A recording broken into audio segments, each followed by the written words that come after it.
get the feedback saying that we're live. It's And we coming. are live.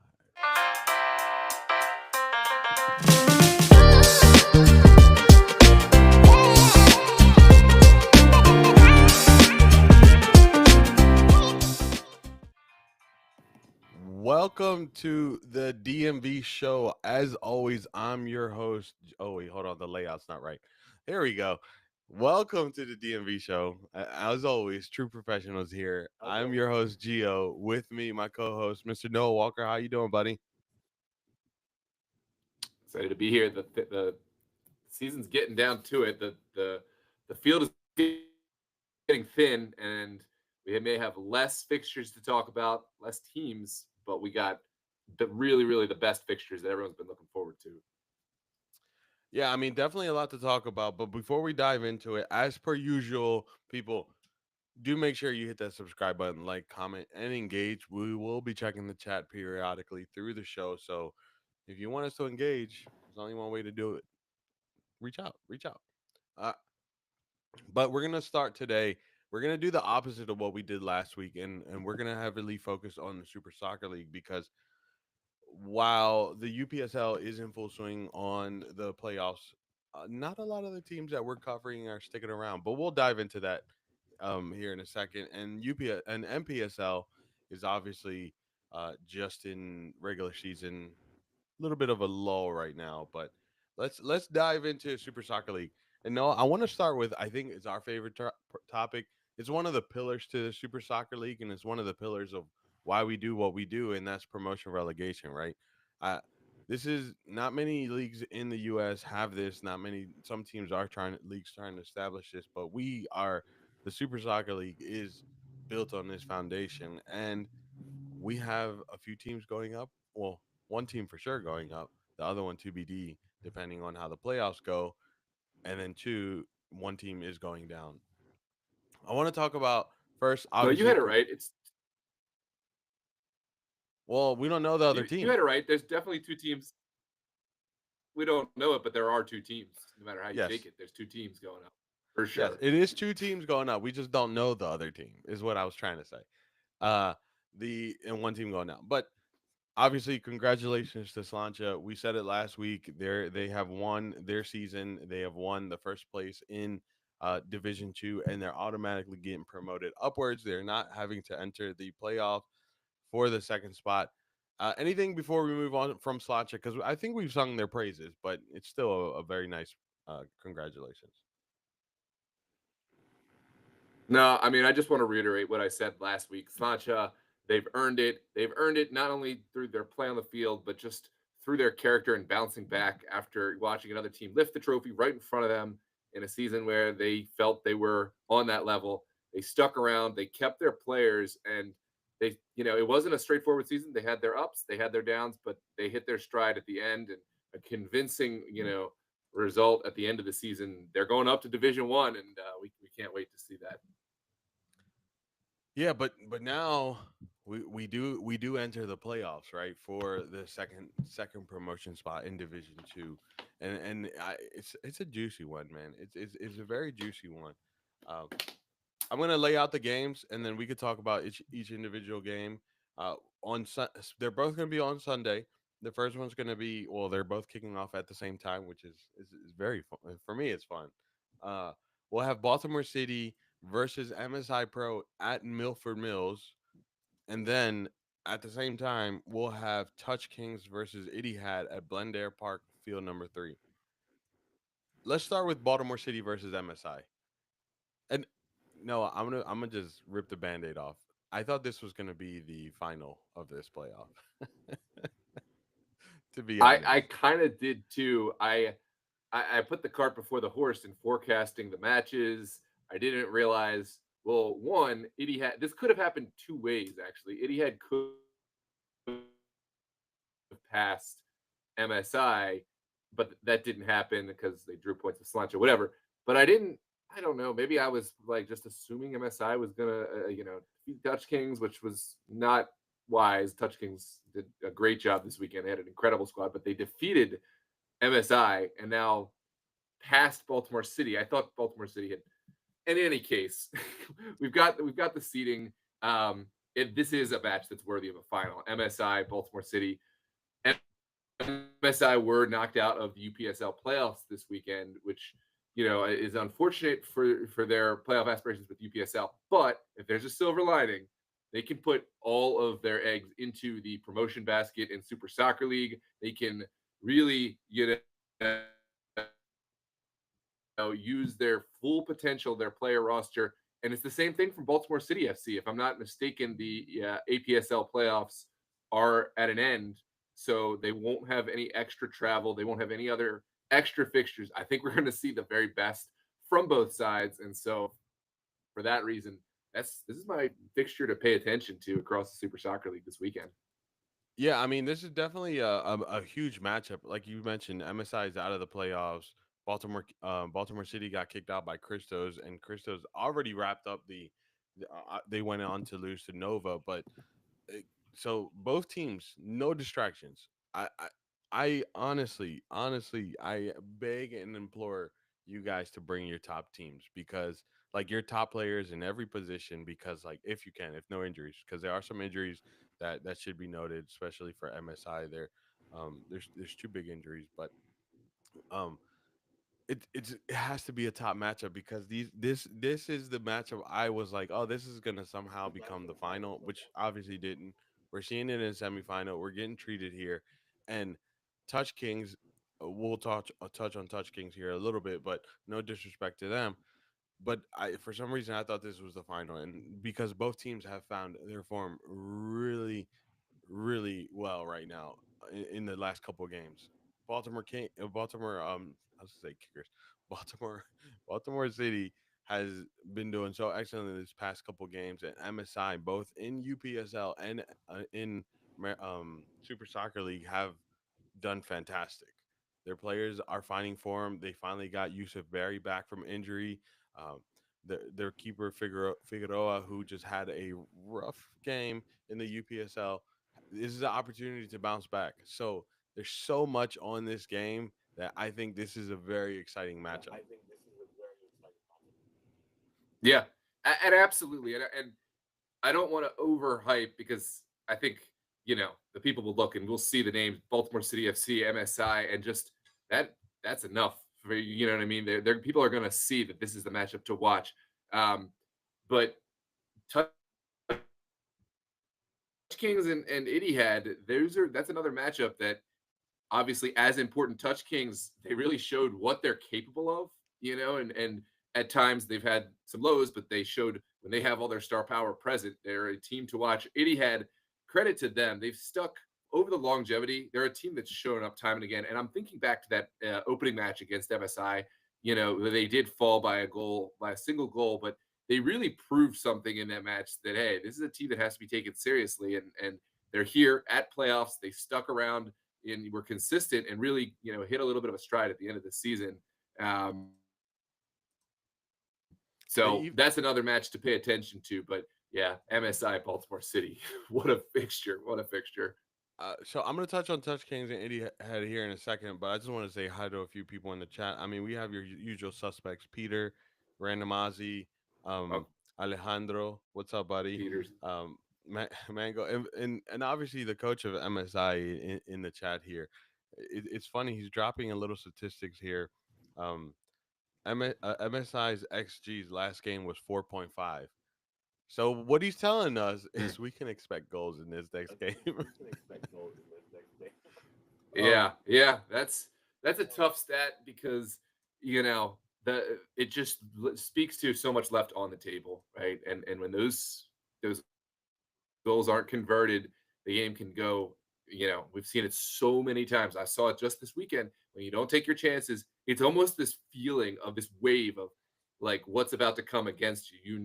The other team is going to feel that fate is with them, and it starts to feel like there's some supernatural factors at play. I mean, I truly Yeah. believe that in this momentum based game, that one goes off the bar, keeper makes a worldy, a player puts one up over from point blank range, and you start to feel like it's not our day. There's such a psychological factor at play, but MSI certainly no shortage of firepower already mentioned the return of Barry, in addition to all the other talent they've got on that side, and I'm really looking forward to seeing them.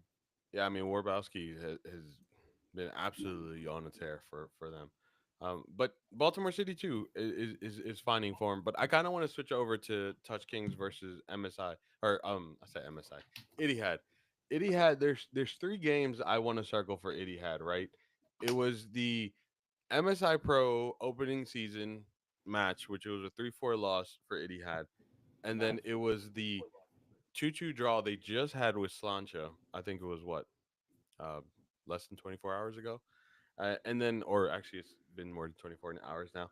But then is that this game doesn't mean anything really statistically. The one I'm highlighting right here, but it means a lot for the ego of players. It's a 10-1 win against Touch Kings. The reason I say statistically it doesn't mean anything is because it was a great game for Etihad, but Touch Kings was with 7 players. However, if I'm a Touch King player and I care about my club, I'm fuming that we allowed that to happen. I'm absolutely fuming. And the fact that we get them in the quarterfinals, oh, you better believe I'm coming after them. That's just me as a player. Semifinals, but Semifinals, sorry. I'm sorry, semifinals.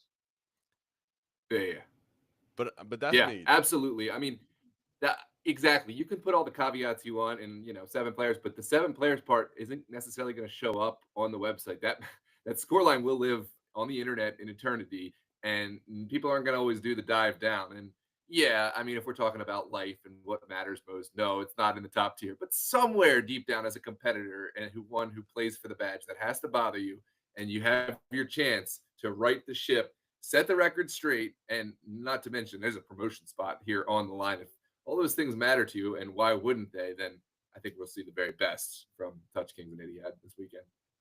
Look, that score line alone, I'm telling you, I'm putting on a showcase. Yeah, I don't care what's happening. That's enough to light. That's just the competitor in me oozing out right now. I usually try to keep him under control, but yeah, that score line there. Obviously, they did the game before that. Touch Kings did end up winning a 4-0, but at the end of the day, it was a painful moment for them in their history, and that's like you said, on the internet forever. So this is a great yeah, opportunity for them to bounce back. And Touch Kings just played a really good game against um, MSI in the quarterfinals of the UPSL. UPSL quarterfinals. Yeah, Yeah, and that was a great moment for Touch Kings. They had some really good players, Peckett who or Preckett, I can't remember if that I'm pronouncing it right. Former Caleb, Bobcat Caleb Caleb Caleb Pridgett, Pridgett. yeah, Pridget, that's it. He had an absolutely worldy of a shot, and then a great second goal to really get Touchkins going, and then obviously Garcia being the third goal scorer. But I mean, it was a good performance. MSI felt like they left something on the table, I'm sure. So there might be a world in where MSI may find Touch Kings in the final, or anything can happen. Everything is in the realm of possibility right now. So these are two semifinals that for me are must watch television. The worst part is that Yeah, they're happening at the same time. but for a viewer, it's really easy to watch both at the same time, to switch back and forth. Have 2 devices or two That's tabs fair. open, and don't worry, we will have you covered as always with our extended highlights from all the matches we do cover. But I do want to take this moment to pivot, because I want to talk, first briefly on the relegation aspect of the promotion relegation, and I do want to give due to our Division 1 champions, because we did have our first, second, and third place crown in Division 1 before we pivot over and talk Super Soccer League Virginia Conference, because we have our championship final ramping up on this Thursday, and matches to recap. And of course, do want to get some time to the UPSL, and then we can talk more on the MSI Touch King match. Lots to look to, but we do have a team going down. Baltimore Kickers, they fought tooth and nail this weekend against Baltimore. Das Beer That's beer Hall hall. for a chance to keep the fight against relegation alive. They did fall 2-1.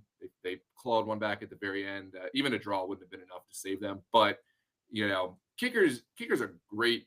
A really respectable side. They showed up every game. They didn't do any forfeit. There weren't even games where they had like 11, 12 guys. They showed up, they train each week. They're a side that they're kind of like in that cusp area between Division One and Two, but they seem to have a really good attitude. I think, if they go down and just continue doing what they're doing and continue getting players with the right attitude, they're going to be back up before long with, like a renewed energy. It can really feel draining to lose, match after match, especially tough matches. And I think going down to Division Two can actually bring the lifeblood back into a team. Yeah, I think this is a great opportunity for Baltimore Kickers. Baltimore Kickers is kind of one of those teams that's been around so long that they have to go through these changing of the guard, so to speak. I mean, they had a really new roster for a couple games now, but it's been really turned over, right? The Grove brothers are completely new, but the way they play, they're so aggressive. They're so involved into the game. Obviously, still some learning curves, but I mean they had this one number 10 Garcia. I can't remember his first name right here, but he has some promise to him. I mean, every single touch on the ball, anytime he went at Das Beer Hall, he showed moments. So like Baltimore Kickers has a good team that just has to become a team, right? They've found good pieces, but they haven't been together that long. So it's a tough ask. I think going down to Division Two is going to give them that opportunity to really gel together. And they might lose some pieces on the way, but they'll bring some pieces on the way. But this is the time to find a core group of guys that they could really build a team around and win and come back up to Division One, because this is a historic side that it's a natural cycle of the club life. Yeah, absolutely. And we'll have to see, what the future holds and in a more broad picture. But yeah, based on the statistics, Baltimore Kickers, they will be the bottom team. I didn't feel like they were the team that was lowest performing at the end of the season. I did. Part of me was kind of hoping to see Kickers, turn the ship around, because I just think that consistency speaks so much more than having a high ceiling. And you know, so in some respects, it was just a sad way to see them go, because I think they're definitely playing higher than at least one other team right now in Division One. But I think that's more to be seen. Like we'll wait and see how that the whole story unfolds with everything else. Um, but well, now we're talking Division One. We got to We got talk to talk champions, right? We have to. champions. We got to talk one. We got to talk champions. Well, Who else hold on, speaks? hold If you on. think Wait, Super wait, wait, Soccer League wait, wait. Division One, Wait. yeah, I yeah, know we're yeah. gonna go down a little rabbit hole about Okay, Steel okay. Pulse. We're gonna do it. We're gonna do it. But first, just quick shout out to the place second seed Bowlies, third seed Das Beer Hall. Both obviously there's no playoffs, but both did receive a cash prize. So that is congratulations to both of you. You fought a well fought season. Still Bowley specifically, you got to see that target on Steel Pulse's back, because you know what that level is now. So now you got to aim for it. And Das Beer Hall, I mean, there's not much that could be said about Das Beer Hall. Their season for me is can be wrapped up into two games. The game against Steel Pulse a week ago when it went 5-4, and the game this Sunday against Baltimore Kickers where it was 2-1. Ain't no way these two games should be that close, but they are. And that's just kind of been the Das Beer hallway of late. And it works, man. It's very on brand for you guys. I absolutely love it. Yeah, I can't wait to talk about Steel Pulse, because it's deeper than just Steel Pulse Good Championship. It's deeper than that. You got to look into the structure of the league this season, right? Which was no playoff, just Premier League style, because the teams voted this, right? This is the Democratic League. The teams voted this so that teams couldn't just catch a hot, catch a hot break with roster stacking for playoffs, etc. You couldn't just hold players on and then bring all your studs for the final few matches, right? And I don't want to say this was aimed at Steel Pulse, but it was aimed at Steel Pulse. It was kind of like a call out, like, can you guys do this on a regular basis, right? Yeah, Steel Pulse is the best team for one or two games. Everybody knows that. Everyone's always known that, or one of the best teams. Now, Steel Pulse said, okay, fair play, let's go. And here they are, head and shoulders above the whole crowd. They had their hitters, so to speak, coming out. I think Yaro Zumana, did he miss a game? I saw Ramsey Hassan almost every single week. Yeah, I Yusuf don't think they missed Nasiri, anything. Charles Boateng. I mean, Charles Adebayo, it seems like he goes down hurt every match, and somehow he's still back up playing, like at whatever age. I mean, he's such a leader. And then the list goes on. I mean, Jude, Oluwesi.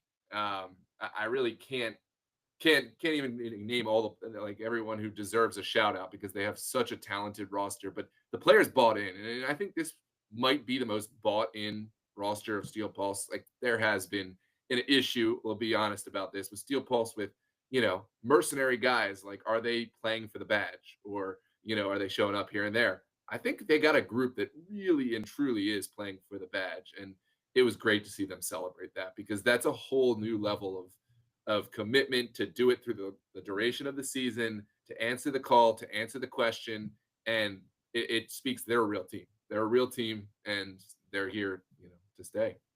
Yeah, I mean the fact like so that was the one concern we had for Steel Pulse going into the season, right? Is like the roster day in day out or week in week out, and Steel Pulse did it, man. They went a full season with a roster that wasn't essentially beat on paper or on the field. I mean, not on paper, on the field, and they've absolutely crushed this season. And what really did it for me, what really was like, man, these players are super bought in, is what Ramsey Hassan posted a story on his Instagram after they won, and they knew that was the pretty much a championship game, and he goes, "This is my club." I was like, man, these players are 100% bought in, and You know who I call what I called Ramsey and Yusuf, and it probably could apply to quite Pacheco as well. Santos Pacheco, another newer addition to Steel Pulse. I call them the underground ballers, and I think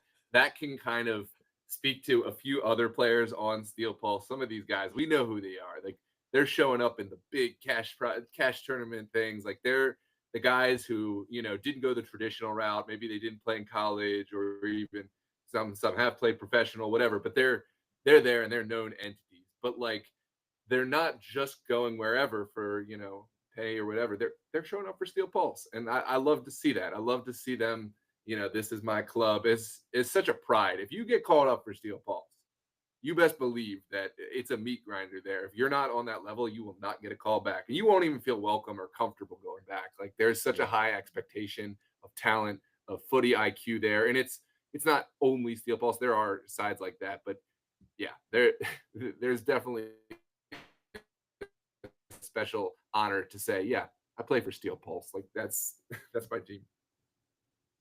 yeah, for sure. I mean, Steel Pulse is there's nothing else that could be said, but that is the level. If you want to knock out the king, that's the level you have to compete at. And lessons were learned the hard way this season for certain teams, and now they know that if they want to aim for that crown, that's the level they got to compete at. And it's a great transition though. However, to go to Virginia, because the team that has competed against Steel Pulse is going into the finals against another team that is trying to hit that level, and that's Virginia Dreams versus Los Toros for the Virginia Super Soccer League final. How exciting is this matchup, man? We've been talking about behind closed doors and everything, but how exciting is this match? Oh my gosh. I mean, this is the match that I know specifically. I think Clary is even more value for Los Toros than Dream. Of course, Dream, they're a side that wants to win all the time. And it's not just lip service that want to win. They're there an hour and a half before games, preparing like it's their first professional game. Like it's great to see how they carry themselves. But Los Toros, they truly are viewing themselves as, hey, we're here. We need to prove ourselves against Virginia Dream, and they're one of the few sides, let's be honest, who actually can have that claim to like this might be a side that could take down Dream, right? I definitely wouldn't say they can say they've passed them or anything. Virginia Dream are still Virginia Dream, five-time undefeated Super Soccer League Virginia Conference champions, and they're looking to repeat their Super Cup finals performance where they knocked down Steel Pulse last season. But I I can almost guarantee, there's no guarantees in anything, but I can almost guarantee it is not going to be an easy road through Los Toros, if nothing else. I'm just going to say that Los Toros had a really tough outing in the UPSL quarterfinals this week against a tough VA Revolution. We'll talk more about that in a little bit. But and they were also knocked out of American Premier League a little earlier by a really strong Yins United. We'll talk about them at some point. But all that to say, same thing as MSI. There's no other distractions. There's no other focus. There's no roster management for nothing. Thursday is life or death. As far as sporting interests are concerned for Los Toros, that is the only thing that they have to focus on. Virginia Dream, obviously, they have other things, but they're not going to make excuses. They're going to be there to win a championship and get another chance at Steel Pulse. But yeah, for me, this is probably one of the biggest matches that Los Toros will face. I know that's a bold statement to make, but it really does feel like this is Super Bowl time. I know this is like a stretch, but can you imagine? Can you imagine one, the chat room, and two, the community reaction if Los Toros was to beat Dream and then go on to beat Steel Pulse? Whew, would be That would be something. That would be it's something. gonna get spicy. Yeah, it would be. Obviously, Yeah, it's gonna uh, be a fun chat regardless. yeah, it's gonna be a fun chat regardless. But I mean, this is such a huge game. I mean, we're talking about stack talent upon talent on both sides, and it's gonna be one that is gonna probably end up turning into some rivalry at a certain point. I mean, they kind of already started to, you know, light those embers, and it's going to be a really fun match. Obviously, Dream still has NPSL, but they can focus on this. They still have UPSL playoffs, which we'll talk about here in a second. Um, so that could be an edge for Los Toros because Dreams does have some distractions, but I highly doubt that it Dreams is one of those teams that has a roster that's so deep that it might not even matter. But this is a matchup that you have to watch this Thursday. You have to watch it this Thursday because It- that's going to determine who goes and faces Steel it- Pulse for the Super Copa. yeah, absolutely. I don't want to beat a dead horse with it, but just tune in on Thursday night. Like, there's only so much we can say about this. Sure, go watch the regular season match where Los Toros scored three unanswered to come back against Virginia Dream, who had already the 3-0 lead. I don't think there's any other team I know of that can come back and score 3 goals against Virginia Dream. Like, Virginia Dream are a team that know how to just put their foot on your throat and close out games. I don't know if that's ever happened before in their history, blowing it, or will it ever happen again? But those Toros, they're a side that's never out of any match, no matter what. They have such verticality. They have Jakob Esfaha, former Virginia Dream Golden Boot winner. So storylines abound, but they now have Stanley Alves up top, who they've had the verticality, they had the raw physicality, the speed, but Stanley Alves, such an intelligent player who is a true number 9, excellent hold up play. His finishing is otherworldly. And he brings so much leadership and so much of that calming presence to a side that has more than enough fire, more than enough, desire to go and wins games. And he is more of the really cool, suave kind of, he'll score the goal, but he's not going to go and be like talking trash in your face. He doesn't have to. He's Mr. Cool. And so Alves is going to play a huge role, I think, in leveling out Los Toros. And Virginia Dream, I mean, need I say more? There's just so much. I don't even know who to talk about because they have such a deep roster that they could play one team and it could be as powerful as another team. And so, tune in on Thursday and That I more to mean be written on this story. that's it. That's it. Just tune in to Thursday. I know we got to wrap up here soon, but you want to give a shout out to the UPS or APL champion, and then we can move on to Dreams versus Revolution. Absolutely, yeah. Just want to say, Yins United crowned the American Premier League Spring 25 champions. They defeated world class Premier 3-0. Honestly, World Class Premier had their chances, but this was never really a match that was in doubt. And I think all credit to World Class Premier, but I think for me the championship happened a match prior to knock off Los Toros in the semifinals. Yins United, they know how to attack Los Toros. Like this is the side they've seen time and again. I was speaking to the management from Yins United, and they devised a strategy perfectly to take away that verticality and execute it to perfection. Yins is a side, they've been doing it for so long. I mean, I think 2004, the team was founded. They were always one of the powerhouses, countless WPL champions. They moved over to the APL. They were the defending champs from last year's. I don't know how many titles they've had, but just such a class group. And they won't wow you with star power in the same way that, maybe Toros or Dream will, or Steel Pulse. But like, it's a group of guys that all know how to play the game. I liken them to Beer Hall. And it's actually, I'd like to see that matchup. I That would think be we only get it in so the over 30s. yeah. It happens every year in the over 30s, but Yins United, they're a team that knows how to, and they've added some really talented youngsters too. So like, it's not just the old guys, but the old guys kind of set the stage, set the tone, and the young guys, they run and get on the end of those long balls and finish the goals. But shout out to Yins. I mean, the pups been doing it so well for years. I've had the pleasure at times getting called up, and I've gotten to don the pups goalkeeping gloves a couple times, and it's such a high level of players. And congratulations on another championship final. I mean, Yins United, what else could be said about them? I mean, they're such a fantastic side. I still to this day will remember the interview I had with them for when I was writing for Protagonist Soccer, and I got to sit down with the founders and talk the history. I mean, that club, I admire it from a distance. It's way too far for me to go visit, but but Yeah, yeah. It's congratulations. Go ahead. Pittsburgh roots, right? That's the Yeah, etymology of the Yins. yeah, yeah. It The was U it's all or the Yins, yeah. such a great club, and the comparison to Das Beer Hall, nail on the head with that. That's a lovely match. We hopefully one day we'll see it in the Super Soccer League. But congratulations, Yins, pups, celebrate.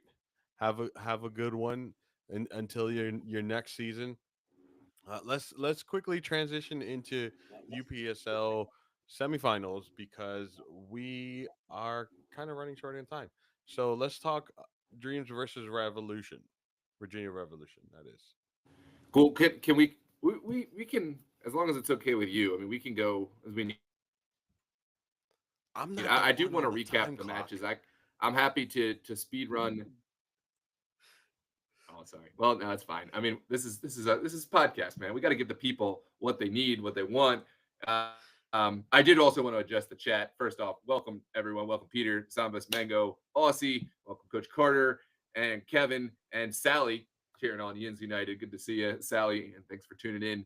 Kevin, expectations for Rockville. Unfortunately, we don't have any expectations for Rockville because they're just not a team that we have the privilege of covering. You can speak to your organization, give us a shout. Love that, but they're not a Super Soccer League team, and we don't broadcast via Rockville, so we wouldn't be able to speak intelligently on whatever they've got cooking up.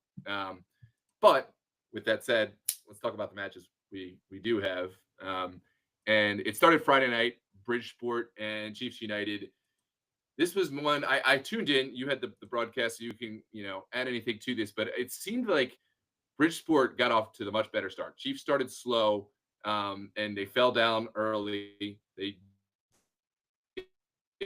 did find their way back in with a penalty kick, and it did seem to be getting back into the game. And it was a late game winner when a match that seemed to be headed for the extra time.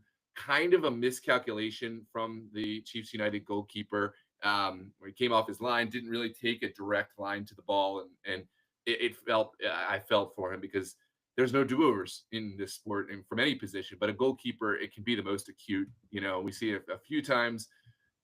Such a tough position to play, and I really did like the response from his teammates to come over, put an arm around, and the opponents too, to just say like, because he's not going to be okay for a few days, and he'll be okay. It's a hard lesson learned, but yeah, Bridgeport, Yeah, I mean, for but me, they did win this. sorry, no, No, go ahead.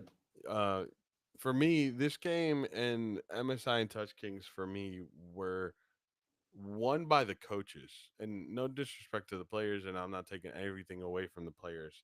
But the reason I say that is, for example, take example this game. This game, Bridgeports was doing really well in the beginning. Really had a good control of the ball. We're really doing things, really getting vertical, really getting into open spaces, getting opportunities. But then Chiefs United started making some substitutions that started giving them a little bit more of the edge, giving them a little bit more offensive power. And then the substitutions came in from Bridge Sports. And once the substitutions came in, the midfield was really won by Bridgeport, and that's what took away um, Chiefs United's ability to play that through ball or the ball over the top, which they love to do so well because they have the speed to do it. And with that calculation, Bridgeport's really took control of the game again, and that's what gave them the countless opportunities to get a shot on goal and to eventually that second goal. Because that second goal wasn't given. It wasn't a quick goal. It wasn't an easy goal. That goal was that was fought hard to be earned because they were. I think it was like 5 or 6 shots on goals beforehand until finally that goal came in. So it wasn't an easy goal, but it did eventually come, and it's because of the consistency of controlling the ball and being more on the front foot than Chiefs United. Yeah. So the Saturday matches was so hot this weekend, and we kicked off the 5 p.m. match, Los Toros via Revolution, which there's so much to be said. This is two sides that have so many players that have played for one or the other. Los Toros didn't have a UPSL team prior, so they used to have players that would come play for them in the American Premier League, would also play in the UPSL for VA Revolution. But this season, obviously, Los Toros they fielded a UPSL team, and players had to select one or the other. And I do believe there was at least one player who, used the transfer portal and went from one to another. But I mean, it's like that, competing against your brother type thing where we're friendly. They'll probably go and have some beers together or even play together at some other venue. But guys were getting kicked out of group chats on both sides. Like it was like, let's go to battle type thing. And they knew exactly who to get under whose skin. The fans were out there heckling the Revolution guys they're used to be cheering for. Um, and Los Toros, they used the same strategy that they used against Doradas, which is just to come out with Doradas in a Super Soccer League semifinals on Thursday of last week. And that is, they came out and just were pressuring every ball. We're just sending players forward. And Via Revolution, to be fair, looked like they were taking off their game. They looked shook. But unlike Doratus, they found a way not to make mistakes. They found a way to keep it kind of calm. They did concede one. Los Toros did find a goal, but it was so hot that it was like this impending feeling of, is one goal going to be enough? Because at some point that energy bar is going to go down. And at some point, Revolution's going to come off the ropes and is going to come back into the game and start to find their rhythm and start to find what they do. And unlike in the semifinals where Toros put the game to bed with 4 goals in the first half. In the second half, Doradas pulled one back, and it was just a 4-1 game. 4 goals more than enough to win it. It was just 1 goal in the first half for Los Toros. Revolution pulled one back, and on the final kick of the day, it was Jack Stone. I believe it was Stone. Perhaps Wilson. I know Stone scored one of the 2 goals, but Revolution they found their way into the game. And so with that strategy, it has to be said, I think Toros need to find a couple more goals, at least 2, in order to find the padding. And I don't know if they're going to go with the same strategy against Dream, but certainly you would think 1 goal may not be enough to really find the safety net that you're looking for. I mean, how poetic is it for Jack Stone to score a goal against one of 2 goals that knocked out his former team? I mean, that's oh, Yeah, this world it, of it was soccer almost is. inevitable. It was almost inevitable with how many players there are that used to play Los Toros. I mean, it Right. was. more likely to be a former Toros player than not. I think Wilson may be one of the examples. I don't know if he's ever played with Los Toros, but I do believe he was the other goal scorer. But Los Toros will have their chance. They can focus everything on Thursday, whereas Mhm. Revolution now they're on to the semifinals against Virginia Dream. What a match! Um, I guess before we get into the semifinal matchups, just want to go into the next game we covered, which was MSI and Touch Kings. You spoke on that. It was a tight game, 1-1 up until um, Touch Kings started to pull ahead, and the icing on the cake, a 60-yard strike or maybe 60 It was plus from Caleb Pritchett, the former Maryland Bobcat. Do you yeah. have any other Yeah, it was from observations? it was from the 50. I mean, so two things happened, right? Well, two things happened that I think ultimately led to the success of the goals from I don't want to say two things, but two things stuck out at me, right? The first one was the mistake from Figueroa, the very early on mistake from Figueroa. The reason I say that is we're talking about a keeper that is only 17 years old, and he's been performing so well for this team. He's been absolutely on fire for MSI, and he's been one of the pieces that has kept MSI so competitive. And I think it was 4 minutes and like 30 seconds. A ball comes his way. He wasn't able to collect it. It bounces. It's a rebound, and then it's hit to for the first goal, right? And so it like the player, the way he caught it was just very awkward. Goalie just felt like he had a mistake, and from that moment, from the mistake, you could just see him doubting his decisions. He's a keeper that anytime he collects the ball, he's already thinking about his pass. He's already coming out playing. He's already looking for that forward ball or that through ball. And that wasn't who we saw this past Sunday or Saturday. He was doubting himself. He was delaying the release, and more you would see that. And then it's like, all right, so he's already slowing the attack down, which MSI is really good on the transition. So if you're taking that away from MSI, you're kind of like slowing down their progression, and that's fine. MSI will then still start get possession, start move the ball. But then the problem that MSI was having was in the final third, right? They were creating opportunities but weren't taking the shots, and that hurt MSI. The other thing that was happening is Touch Kings were absolutely just ripping shots. They didn't care. They had possession, but it wasn't too much possession. It was maybe two, three balls, and they were in the final third and they were having a shot. And that's what really worked well for Touch Kings. And that's kind of what happened. That's kind of how that 50-yard goal happened is they got caught sleeping because they didn't think Touch Kings was going to take the shot. But Touch Kings the whole day was showing them like, hey, we're going to shoot. If we see there's an opportunity, we're going to shoot. Um and sure enough, a 50-yard goal came out of nowhere because he wasn't afraid to take the shot. And that's really, I think that kind of sums up the story. Obviously, the substitutions played a huge role in how that either solidified that or gave it a little bit more edge to either or team.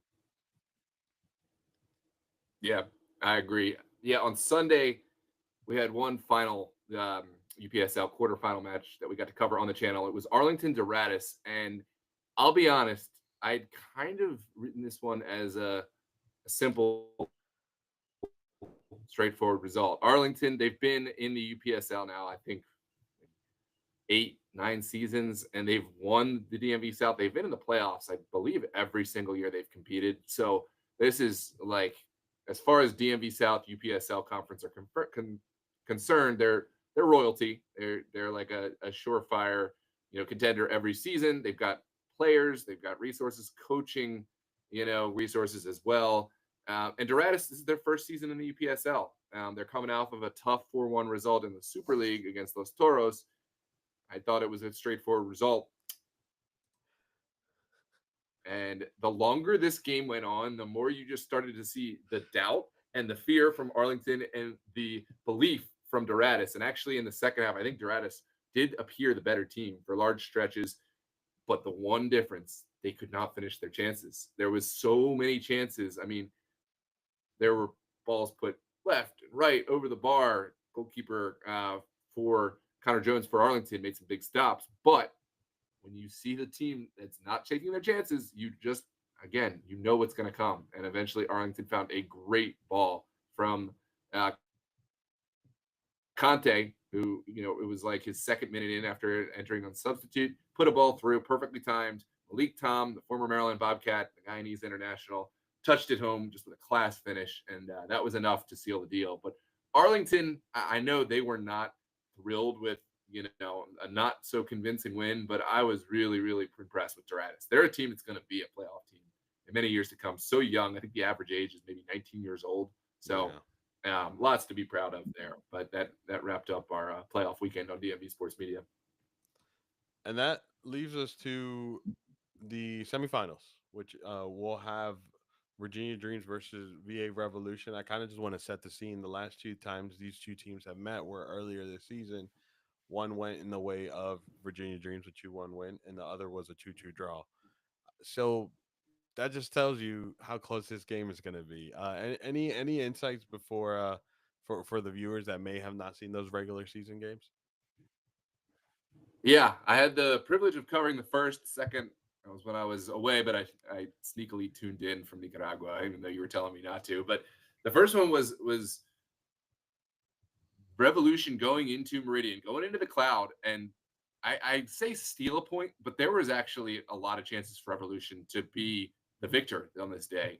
It was really well fought match. It was a 2-2 final, but I think there was some expectation, rightly so, that Dream would be, the dominant team, and this would be one they would easily handle. Not easily, because Revolution are always a strong team, but those expectations were valid in some respects because Dream did go on and took the season title again. They're the one seed, and but Revolution showed that they're right up there with all of the best teams, and this is going to be a match to pay attention to keep it simple. I mean, Revolution knocking off Los Toros, who were another potential favorite to watch out for. Um, it's going to be such a well coached match. Coach CJ Taylor, obviously, he knows how to approach matches differently, almost independently from one another, right? So many teams, they have a strategy for their team, and that's the strategy, and then that's like one size fits all. That's not how it is with Dream, and they're able to be really versatile. So it'll be interesting to see how they attack via Revolution, but Revolution is another side that I think they have next level like technical knowledge of how to approach the game, all those players. That's the reason they play there. They have some flair and some obvious abilities too, but I think there's an emphasis on the technical side. So for all those scholars of the game, tune in for that match Sunday night at either 7:30 or 8 p.m. on the channel, and there's gonna be a whole wealth of talent. We're wishing we had more coverage for more matches, but at least we'll get to focus all of our DMV Sports Media attention and resources to that match. So tune in. You definitely don't want to miss it. And whoever wins here, we may or may not be having the final. The other game, the other match, we're not covering it, but If it's it's going to Dream be or what? Lynchburg and Arlington. So Lynchburg's hosting Arlington. Lynchburg had a higher seed on Arlington, which is why. So no offense, Lynchburg, but we're rooting for any team but Lynchburg because Arlington, Revolution, Well, Dream, we they would have three all have us. teams that if they win, we will have the final. So I mean, I think odds are in our favor. Odds are in our Yeah. favor. Although I guess if Revolution win and Lynchburg win, and we don't get it because Lynchburg are a higher Don't seed than put that in the Revolution. universe. Don't put that in the universe. No, don't put that in the universe. I am curious to know if Dream and Lynchburg both win. Who I have to go back into the goal differential and the points and all that, but just just Just win stay tuned. Arlington. Just stay That's like tuned. Just stay yeah. tuned. 8 p.m. Um, Sunday. Thank you, Lucas. Lucas had me covered. I was wavering. For some reason, I thought maybe 7:30, but it's 8 p.m. Lucas, welcome. Thanks for coming in with a huge assist there. Looking forward. There's going to be a NPSL match on Saturday night as well at 8 p.m. Meridian, but you have a limited time. I think playoff action. You got to pay attention to the Sunday night UPSL action. Dream already in a convincing NPSL position. We'll get back to NPSL coverage in future DMV recap podcast. But right now, there's just not a lot to be said. Dream, top of the table. Ristosi did fall against Grove, which was interesting, but Ristosi still have that second What? spot. They lost? This Yeah, is breaking one news, by the nothing, way. 1-0 down at Grove. I didn't know Yeah, this. it's This breaking this news for you. this is It happened yes. 3 days ago or two. Look, it's breaking news for me because I don't obviously pay attention to NPSL outside of Ristosi Yeah, fair enough. and Virginia Dreams. Virginia Dreams on the road or home, but Ristosi at home. So clearly, I don't pay attention to their away games. But did they really lose? Yeah, No 1-0. way. If What as does long that mean as for Grove? glad he No, didn't you lie to know me. what? Don't let's not go Grove down is that road Grove at is all. fourth. No, Grove is fourth. Alexandria Reds had a big win against DMV Elite. So Reds are kind of like right behind Ristosi. I So told you, a maybe dark in next horse. week. Yeah. They're not a dark horse. They've been in the playoffs in the NPSL every Dark horse this season. Okay. Because I mean, Ristosi Okay. and Fair enough. We'll if you hey, tune in, you got to tune in next week. We'll have more updates once the playoff picture gets a little bit more I'll pay evolved attention. in the NPSL, but yeah, exactly. No, I got to just plug our future viewership, and we just had too much going on with the UPSL, the Super League wrapping up. But we're correct me if I'm wrong, but I think we're wrapping up. I just want to put it fresh in everyone's mind: the matches that you really want to watch out for. Please, Thursday night, 8:30 at Thomas Jefferson. Come on out. It's going to be a great match. Los Toros, Virginia Dream, Super Soccer League Virginia Conference Final. The winner will face Steel Pulse at a date over the summer to be determined. Saturday, we'll have a whole host of matches, but the one to pay attention to is going to be Sunday, 8 p.m. VA Revolution and Virginia Dream in the UPSL semifinals. And Sunday, you want to take us through what to pay attention to in the Yeah. So both games kick off at 5 p.m. It's going to be the two semifinals for the playoffs to earn promotion into Division One in the Super Soccer League Division Two. You'll have Baltimore City taking on MSI Pro at 5 p.m. at Milford Mill, and then you'll have the other 5 p.m. game. It's going to be Touch Kings versus Etihad at Glendale Park Field number 3. So those are the must-watch games of the week. Oh yeah, Bowlies. Austin, I gotta Excellent. Well, it's been a call me. pleasure. We gotta meet because I got some medals to give you. Uh, everyone, have a good one. I'll Thank handle you it for on your own tuning time. in. I'm out. Make sure you hit the subscribe, like, comment. Noah, don't leave. Sign off. We're, I'm not going anywhere. all right, wait, hold on. I gotta have a good one, everyone.